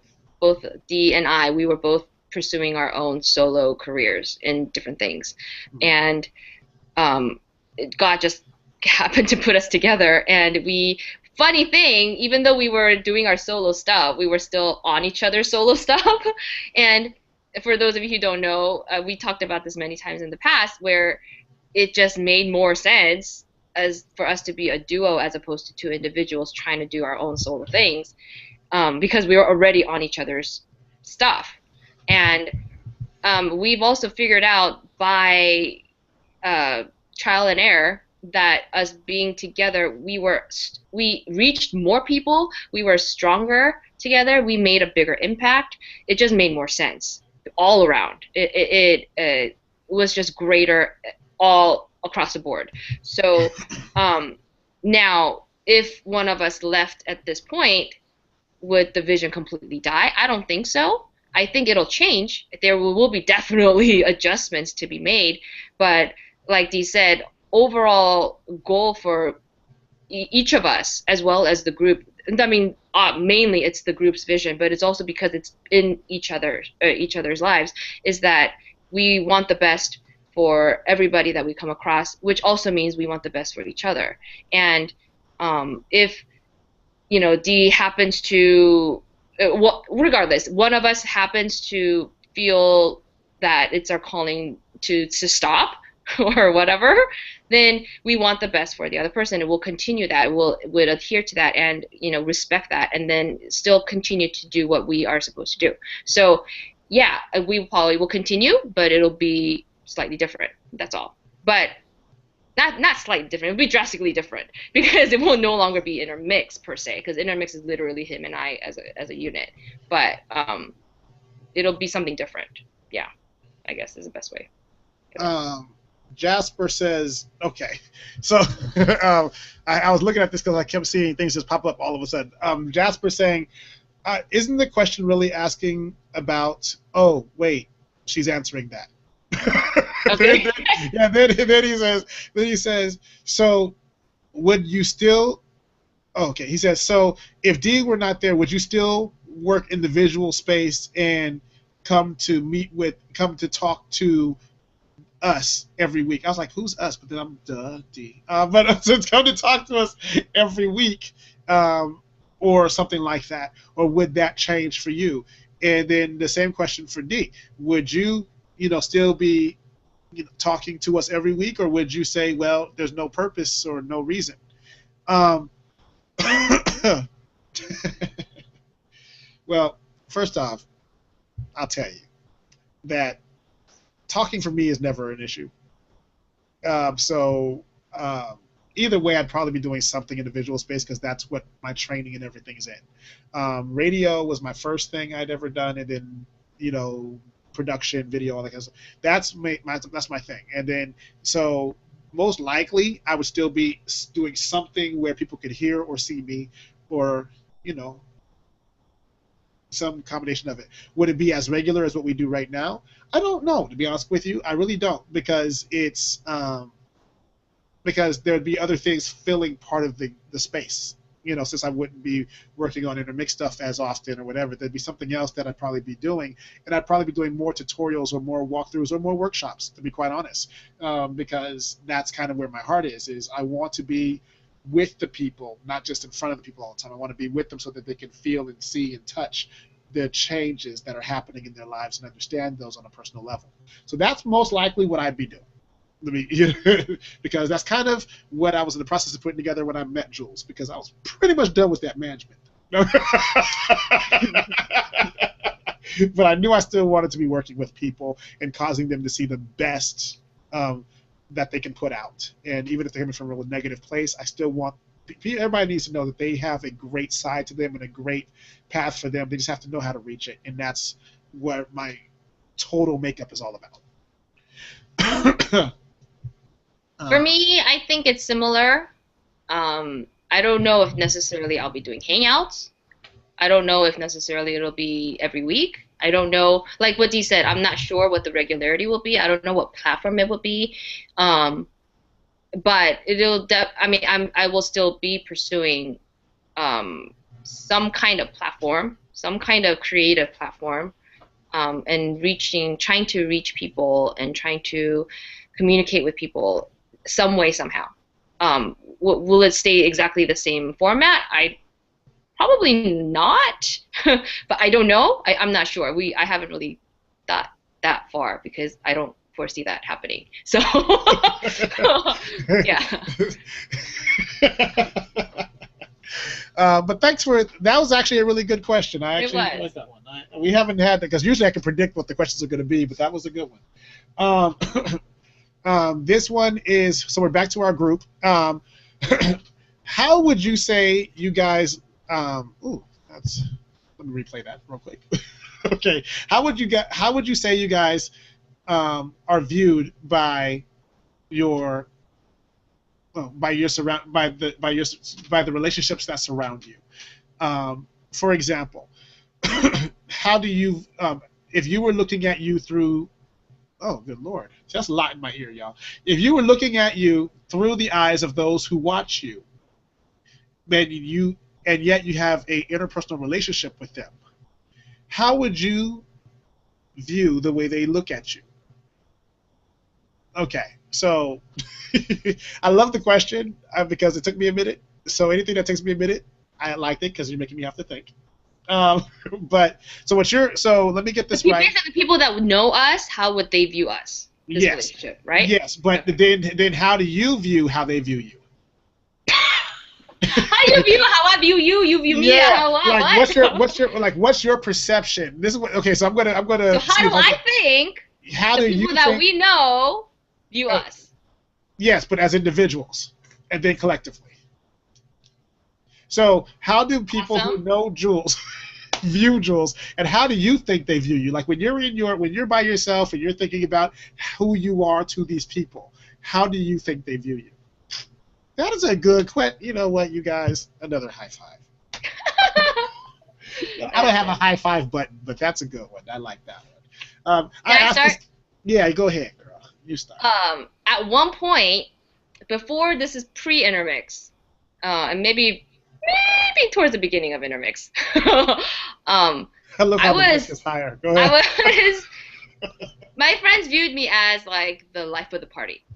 So not that I partied all the time, but because I was always like living in the moment and I wanted to experience everything that I can in that moment. So I was a lot of fun, I guess, spunky and, just social butterfly. And so whenever there was an event, I had to be there, especially in particular birthday parties. If I weren't there or if I wasn't there, I would get reprimanded really heavily. You have to be there, Jules. It was like that. Not necessarily. I don't know if it's necessarily because, they love me so much. I'm sure they did, but it was a lot of it was I want you there so you can make it more fun. And after a certain point, I needed to kind of pull back and assess that because that's not how I want to view me. And then so I started to really work on myself. Is that something negative? Is that something positive? And once I really reevaluated my friendships, worked on my friendships even more so, not just on and granted, it wasn't always on the surface. We did have very deep conversations and very, profound, we've gone through a lot of things, experiences and ups and downs in, life. But those friends knew me from, inside and out, and they don't just view me as the party fun girl. But some people did, and that bothered me. And so I needed to change that. As far as how they view me now, but that was back in the day. How they view me now, I think they see me, because they actually told me, they are very proud of me, and I'm really happy and grateful to hear that because that's something, respect is something that you don't just magically get. It's something that is built over time, and I feel like my friends now truly, not just as a friend, as a person, whatever, but as an entrepreneur, as somebody, as a businesswoman, as etc. Everything. It just has a newer level of respect for the things that I do, the things that Intermix does, and they really appreciate that aspect. And so, as far as my relationship with Dee goes as well, they appreciate the fact that this is her business partner, this is her, work husband, this is her one of her best friends, this is her brother, her guardian, her counselor. They know all of these hats that and all of these roles that we play in each other's life because I talk about it all the time, and not only on this platform, but even in my social conversations. My close friends know of each other because I talk about everybody that is important to me, to those that are important to me. You guys have to know each other, even in passing. And so because they know that there's no secrets, there's no, whatever. So they completely know that this is something so pure, so platonic, so God-given, and they respect me as they know my character, they know who I am as a Christian, as a woman, as a daughter, as a good person, a good friend that I try to be. Then they everything just kind of falls in line under that envelope or under that umbrella. And the and even yeah, I think they view it in a very positive, very in what is it, hopeful or hope giving, very empowering way. Because they have told me that they are very, because honestly there's not a whole, as I said before, not a whole lot of Asian women um doing what we do here, or just pursuing this kind of platform, not only just trying to be an actress, but also doing something to try to help the lives of other people on this kind of platform, and openly sharing life experiences and relationships and talking about love and relationships and sex and dating, and it's not normal. And so, and then, it was scary for me in the beginning, and I had to build up the courage to do so. And they see that and they respect that and they understand that I had to overcome so many things to be able to do that. And so there's a level of, you know, you go girl thing there. So yeah.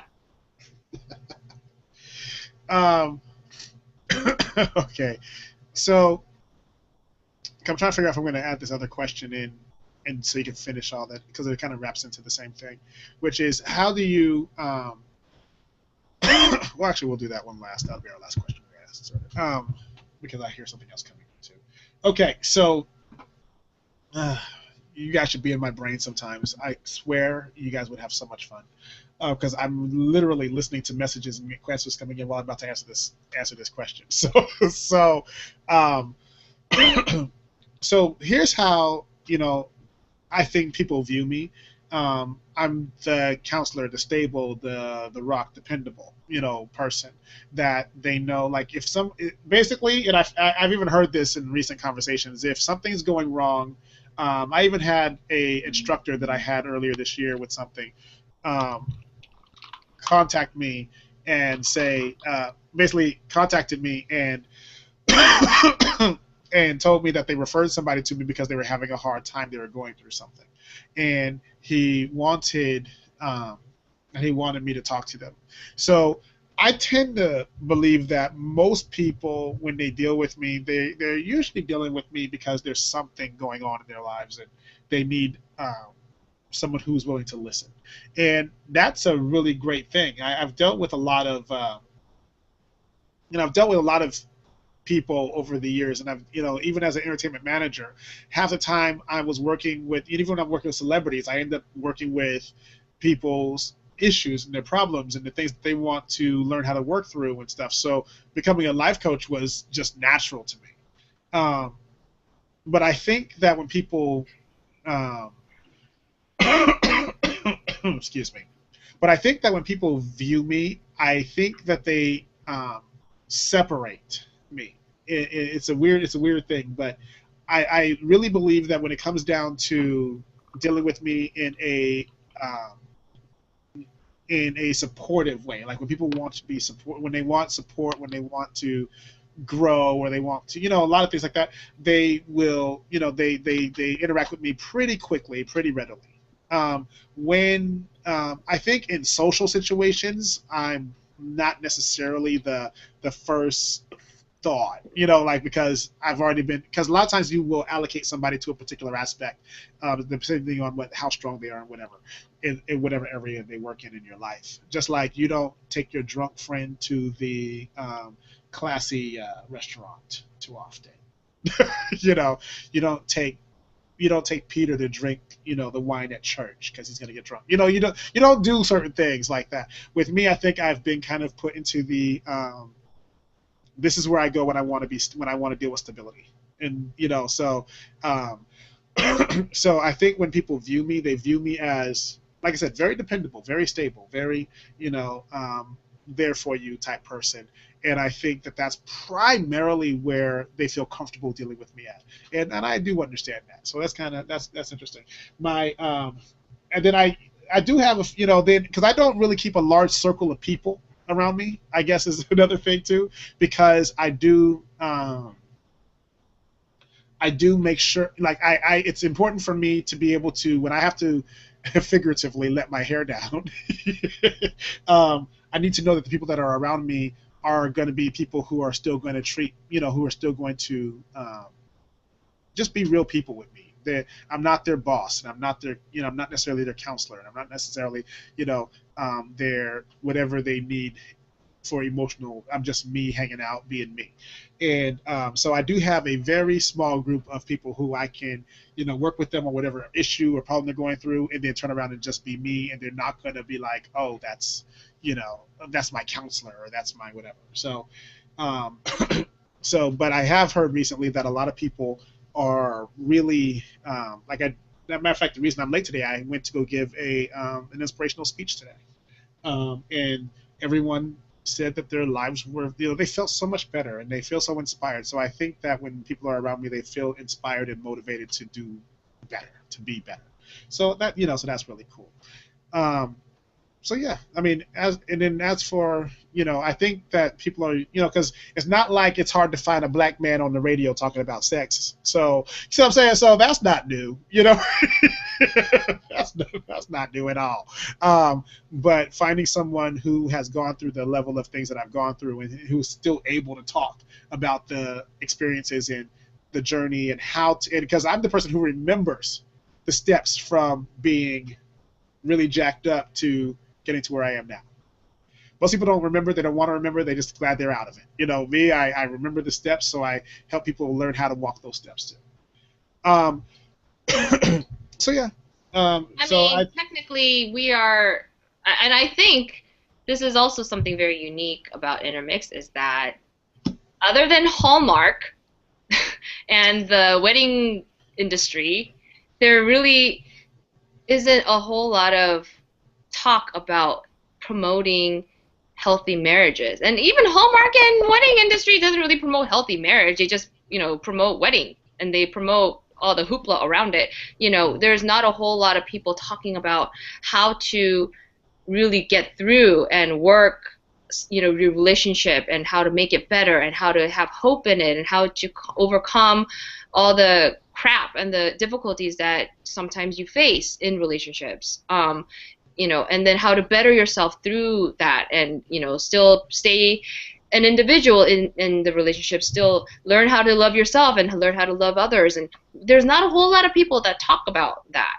And it's when you watch TV, it's all about like, who's your baby daddy, and I'm 100%, 143% sure that blah blah blah. That's a lot of the stuff that you see, or like bickering and fighting for ratings, and it's never really showing.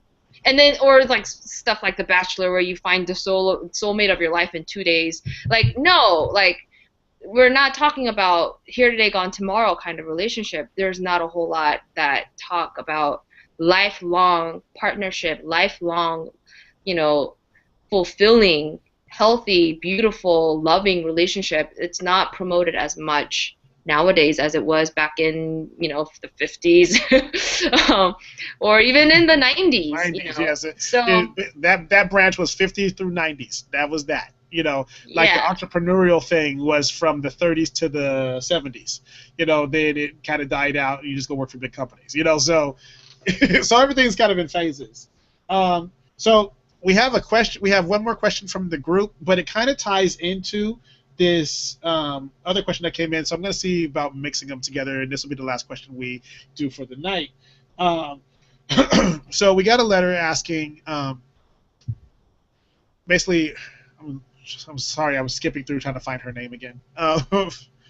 Jacqueline is asking about, she says, I've been going through some hard things lately, and you guys seem like everything just rolls off your back, and you stay so positive. What is the most negative thing that you have thought about your life in the last couple of weeks, and what do you do to move past those things? And the question now, so what do you guys do to move past those things? The question we got from the group is uh, is what would you say is the most profound negative experience, profound negative mental experience you've had in terms of how you look at yourself in the last 14 days. That's kind of specific.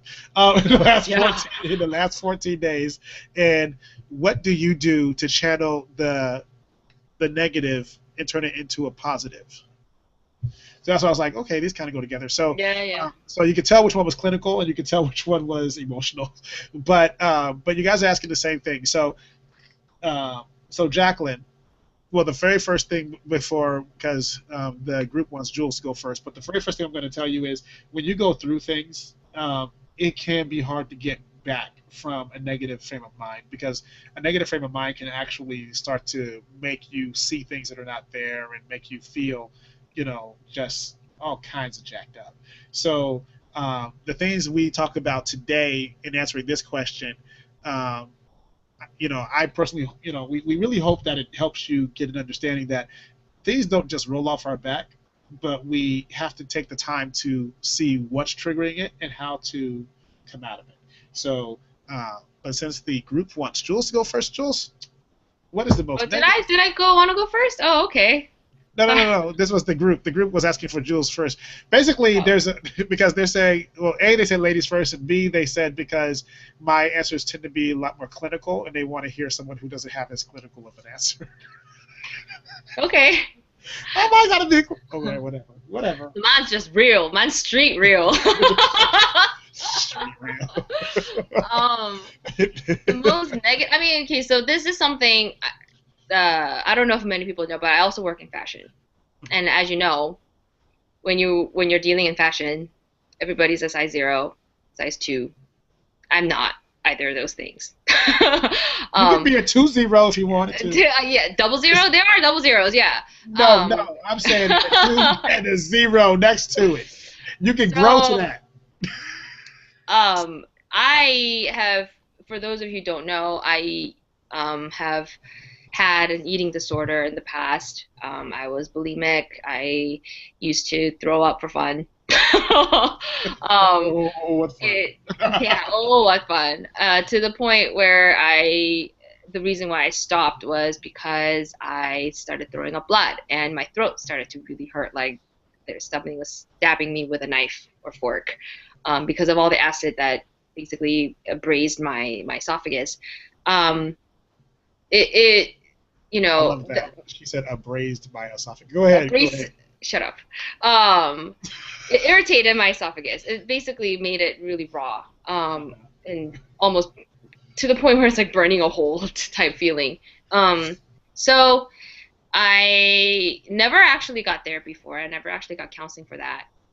It was something that I kept to myself because it was embarrassing, and to a certain degree. It was more of a private thing that I never wanted to tell anybody that I did, because it was a control thing. I thought I can control my weight by doing that. I had a very bad body image. There was a point where I never wore shorts. Thank God for the 90s for the baggy clothes, the gangster wear, because I was never a gangster, but I She love the was baggy dressing like she clothes. was TLC. No, for real. So, the baggy t-shirts and the baggy jeans, and that's what I wore, or until when was it? Well, I played volleyball, and it was required that we wear these tight shorts that go to to the thighs. So that was probably the only time ever till like college days that I actually wore shorts. Prior to that, I never liked it. Starting from like elementary school. So I had a horrible body image. I was never like obese or fat. Granted, there was one time I went to Korea and they told me I was obese. I had to go to a fat clinic. That's a whole different story. So yeah, like living in fashion, being Korean, all these things. There are certain stereotypical things that you're supposed to be, and I was not any of those things.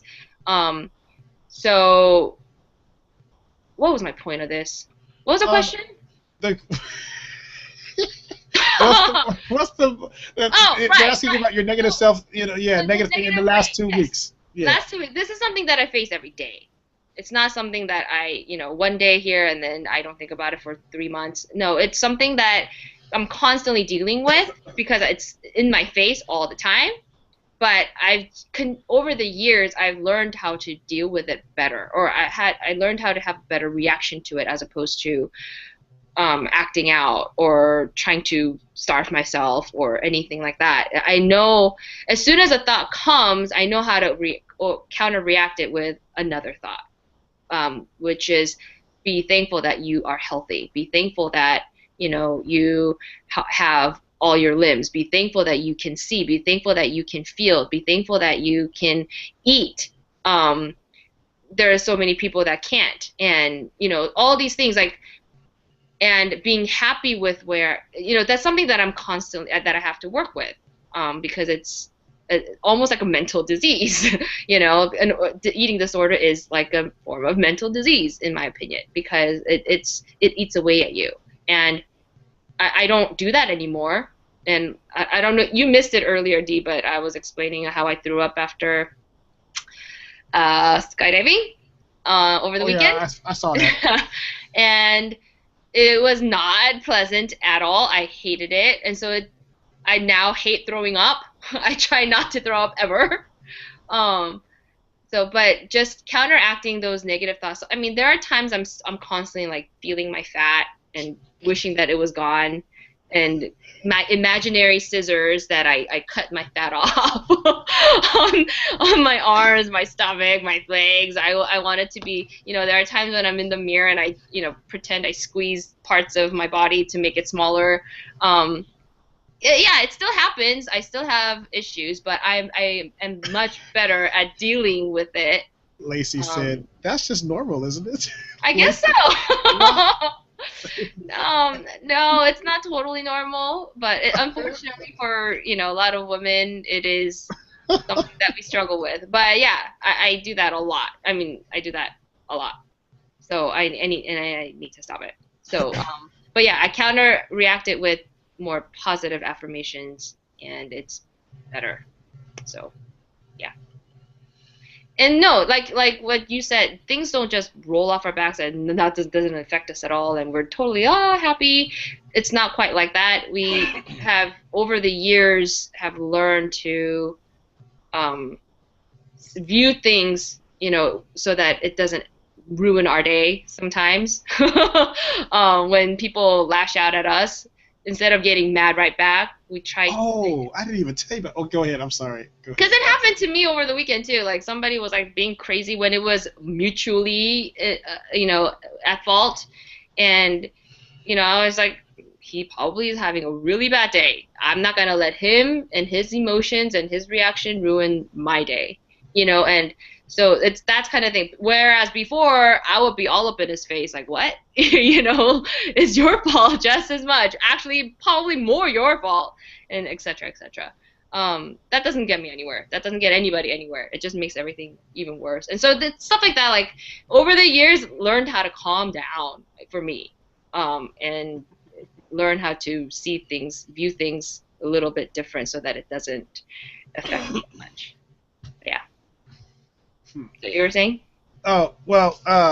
Before I answer this question, I was gonna say so. Um, I had a very interesting phone call today where and because it applies to this because I was already, there are times when you will have situations in life and they come at you and they blindside you. And this is not even a blind joke, but it really but it really did blindside me over the last couple of weeks. I've been, dealing with some stuff. And then right after that, I get hit with another emotional thing, which is what so I know exactly how to answer this question because my mind just went a little bonkers for a second. Then when I on my way out of that one, then I get hit with this phone call today where somebody's basically trying to explain to me why I have more value than Jules does, and why if I just step out of the intermix thing and step into their thing, because ultimately she's going. Basically, this is what, and I haven't heard this in years. So I forgot how hot I got back in the day, and then I remembered all of a sudden, right? Because I was like, they said the person was basically saying that she doesn't really have value other than that she can possibly purchase things. So because of that, that's the value. And I'm like, where is this coming from? And then they get to the part where they're saying, but if you come over and work with us, then like this is your sales pitch, right? But it was just the most annoying thing. And I didn't, because usually, y'all, I'm very, I used to have a bad temper, but I'm very controlled, very patient person. I am. And I usually understand when people are coming at you a certain way, it's not to always be rude, but because they don't know how to approach a topic. I understand that. I don't agree with it, but I do understand that it happens, right? But by the time they got to telling me the value of Jules and my value, and then they said, how about we give you money to buy her out? I'm like, wait, what? Wait. It's just the most interesting thing. And I was so frustrated because I'm like, I don't have to talk to you, but enough of you got together to decide that this is the conversation you wanted to have with me. So I'm trying to figure out why, right? And so by the time we got to the end of it, basically what they want is the plan. They want the intermix plan. They want to know why we haven't done a whole bunch of marketing and yet you guys are still watching us, and why this, that, and the other, and why, all these other things. And then what they did was, and I appreciate this because this was funny to me, they went out and spent about $7,000 to get an analyst to understand how it is that we're able to hold any share, but they spent the money to try to figure out who was the most important part of the equation. And I said, y'all wasted your money, right? I said, you could have gave it to us. But anyway, but it was a really interesting. The whole conversation was annoying. It was, it almost, I felt my temperature rise, and everything. And then at the end of the day, they say, well, let us leave you with this. And this is what really got me. They said, let us leave you with this. If you're not there, will it really move? Will it really happen? Or are you the real movement component, right? And I said, so if I don't answer your, so I'm like, so if I don't answer your call and you have to go tell your boss that you weren't able to pull me away from the mix, will you have a job tomorrow? Right? And they were like, well, because this is what their whole person's job was to pull me away from the mix, and then to tell me that they could replace Jules with anybody, and they had these different choices they could go with. And I'm like, this is the most insane. And I haven't had this conversation since Jules was an artist signed to my company. This is how bad it was. That's how long ago something like this has happened.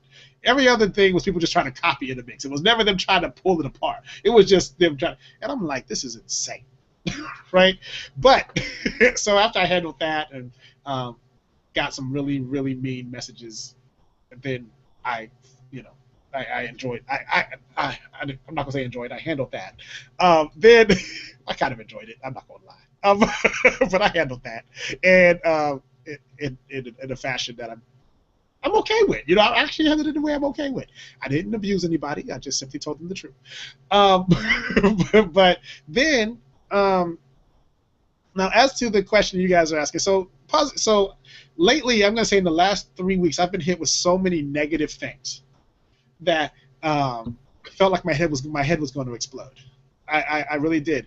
But then, goofy me, I started looking at it as, cool. Now I get to see if I'm really built for the things I love to do, which is help people no matter what the situation. Am I still able to operate in love during a time when I am physically, financially, and emotionally just burnt out? Can I still operate in love? Turns out I can. I was shocked, but I really, really was, to be honest. But recently, like over the last couple of days, me and my wife are having this conversation, and she saw me in here writing a song, and she was like, "Oh, you're sitting down, you're writing." She said, "What's wrong?" I said, "I can't write a happy song." She said, "Not in the mood you've been in lately. What are you writing?" And I said, I had this thing because the question was about what's the most negative thing that I've thought in the last 14 days, that specific. And it was really about the fact that at times when I look around and I look at things that are going on, I feel like although I have all these great people around me, I feel like I'm an afterthought. Like it's never, ooh, let's go see what D wants to, let's go see what D. It's more of, oh yeah, sure, it may be D, type thing. And I've been feeling that, one right after the other. During the time when I was going through a whole bunch of other stuff that was going on, I kept getting the, oh, okay, and. So after a while, I started to feel like, unless there's something wrong, I'm not going to get a call. If there's something social, I'm not going to get a call for those things. It's always going to be for the, can you help me fix the problem? And so I was starting to really see that in a very negative way, because then I started thinking that socially I'm not as important as I am with the other stuff. And I love the other stuff that I do. But I also want to be seen in I also want someone to say, hey, he's got a lot on his plate. Let's take him out. Or something like that. Basically, the things I do. I was looking, sometimes you want someone to do those things to help you escape from time to time. So I was sitting there and I was writing this song out, and it was a great song. I was actually really excited about it. So I'm really twisted, y'all. You got to just work with me. But this is how I deal with negative things, because if I let them sit, then they start to affect the work that I do.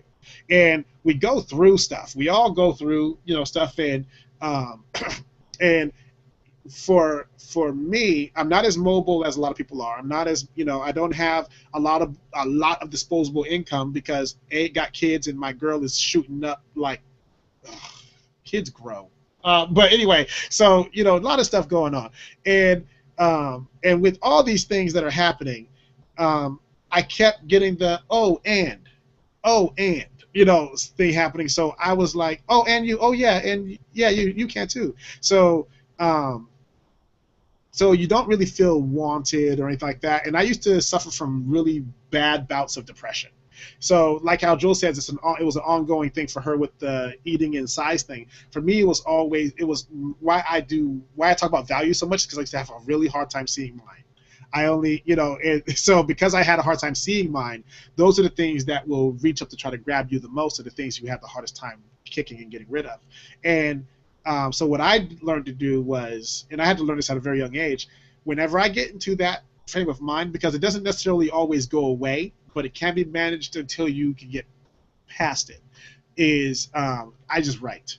I write songs, when I write poetry, and because of the mood I was in, I have a friend who's also a poet, and she puts a lot of her stuff on Facebook. And for a little while there, I was thinking about competing with her in poetry to see who would get more likes. But I said, the spirit of the reason I was going to do that was not healthy at all. So I said, never mind, I'm not going to do that. I'm just going to sit here and write this song. So, but I think that going through, so it doesn't roll off our backs, like Joel said, just automatically, but there are processes that we can go through. So the healthiest thing I could do is write a song, because I'm feeling like if I feel this way, then someone else must feel this way from time to time. And unless I learn how I get through it, I'm not going to be able to help them get through it. And then when I started to get onto the upswing, I got a phone call from somebody who was going through something. I was getting ready to say more, but I can't So they're so they're getting ready to go through something, and they said, "But I just don't know how to describe to this person how I feel." I said, "Let them know that without meaning to, you feel like you are an afterthought." And they said, "That's exactly what it feels like. I'm an afterthought. I'm not being considered. They don't see me. They don't. I'm just there, and they depend on me being there. So I'm no longer in the forefront of their mind. I'm just an afterthought." And I said, "But that just means that they're focused on whatever is going on with them right now, and they don't see you." And it's not their fault. They just don't know that you need to be seen. You know, some people are good at blending in and being there when you just need them, and then then letting you have your space. But sometimes you still need that person still needs to be seen. And what I'm noticing is a lot of people are having trouble expressing their need to be seen because then they feel like it's a weakness or it's whatever. And then and then how do you say I just need when girls use these lines in movies, it works. I just need you to see me.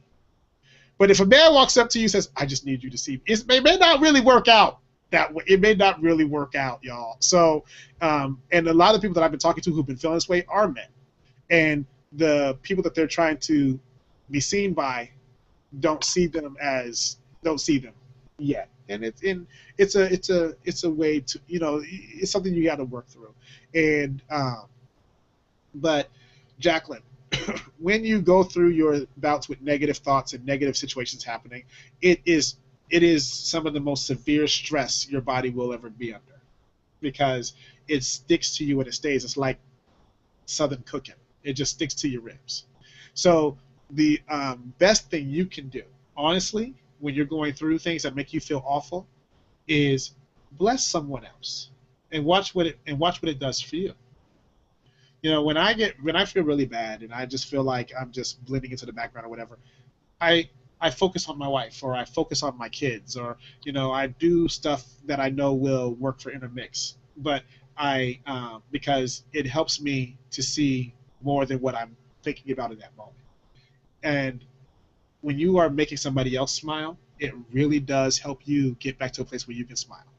So I would definitely say, no matter what it is that you're going through, take time out to be a blessing to somebody else. So that way you understand that you're still in a position where you can be doing something and helping somebody else out. It's one of the best and most productive ways to move out of a negative mindset.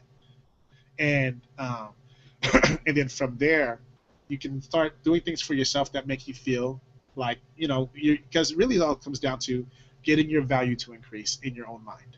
Because who knows, people don't often come up and people are not geared these days to come up and tell you, just want to let you know that I love you. I mean, I do it, but obviously, like we talked about in the beginning, I'm a little goop. Yeah, it's not normal. I'm sorry. So but people aren't geared to come up and say, just want to let you know I love you and I appreciate you or stuff like that.